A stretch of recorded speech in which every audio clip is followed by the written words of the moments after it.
Welcome to my YouTube channel. आजच्या या व्हिडिओमध्ये इयत्ता 10वीच्या इतिहास या विषयाच्या इतिहास लेखन भारतीय परंपरा या पाठावर प्रस्तावना कौशल्याची सूक्ष्म अध्यापन पाठयोजना कशी काढायची ते आपण बघणार आहोत.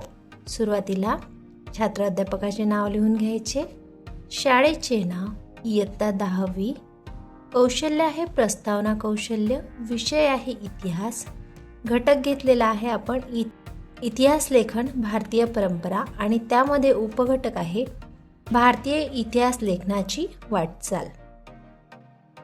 वेळ आहे प्रस्तावना कौशल्यासाठी 5 ते 7 मिनिटे. दिनांक तुम्ही लिहून घ्यायची. प्रस्तावना कौशल्याची पाठयोजना काढते वेळी 3 कॉलम करून घ्यायचे. पहिला शिक्षक कृती, दुसरा विद्यार्थी कृती आणि तिसरा उपकौशल्य. शिक्षक कृतीमध्ये पहिला मुद्दा येणार, शिक्षक विद्यार्थ्यांना पूर्वज्ञानावर आधारित प्रश्न विचारून पाठाची प्रस्तावना करतात. विद्यार्थी कृतीमध्ये येणार, विद्यार्थी अपेक्षित उत्तरे देतात आणि उपकौशल्य येणार लक्षवेधक प्रारंभ. इथे आपण प्रस्तावना कौशल्य प्रश्नोत्तर पद्धतीचा उपयोग करून काढत आहे, म्हणून इथे पूर्वज्ञानावर आधारित प्रश्न विचारत आहे. कथन पद्धतीने सुद्धा आपण या पाठाची प्रस्तावना करू शकतो.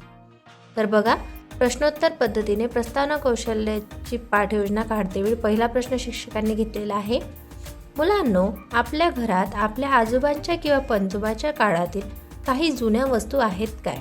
विद्यार्थी उत्तर देणार, होय आहेत. जुनी भांडी, नाणी, फोटो, ग्रंथ इत्यादी आहेत. उपकौशल्य येणार पूर्वज्ञान जागृती. त्यानंतर जे उत्तर विद्यार्थ्यांनी दिलेले आहे त्या उत्तरावर आधारित नवीन प्रश्न हा शिक्षकांनी विचारायचा असतो. शिक्षकांनी दुसरा प्रश्न इथे विचारलेला आहे, या जुन्या वस्तूवरून आपल्याला काय समजते? विद्यार्थी कृतीमध्ये विद्यार्थी उत्तर देणार, या जुन्या वस्तूवरून आपल्याला त्या काळातील लोकांचे राहणीमान समजते. उपकौशल्यामध्ये ना शृंखलाबद्धता. शृंखलाबद्धता म्हणजे विद्यार्थ्यांनी जे उत्तर दिलेलं आहे त्यावरच आधारित आपण दुसरा प्रश्न विचारत आहे. त्यानंतर तिसरा प्रश्न शिक्षकांनी इथे विचारलेला आहे, आपल्याला प्राचीन काळाची माहिती कशी मिळते? विद्यार्थी कृतीमध्ये विद्यार्थी उत्तर देणार, ग्रंथ, शिलालेख, आख्यायिका यावरून आपल्याला प्राचीन काळाची माहिती मिळते. उपकौशल्यामध्ये येणार कुतूहल निर्मिती. त्यानंतर शिक्षक कृतीमध्ये नंतरचा प्रश्न, प्राचीन काळात जेव्हा कागद किंवा पेन नव्हते तेव्हा लोक माहिती कशी जतन करत असतील? विद्यार्थी उत्तर देणार, कदाचित दगडावर कोरून किंवा गाणी म्हणून माहिती जतन करत असतील. उपकौशल्यामध्ये येणार प्रस्तावनेची पाठ्यांशी सांगड.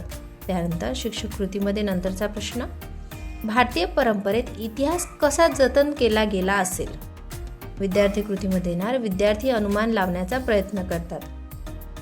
उपकौशल्यामध्ये येणार जिज्ञासा निर्मिती. त्यानंतर शिक्षक कृतीमध्ये पुढचा मुद्दा, भारतात इतिहास लिहिण्याची परंपरा खूप जुनी आहे.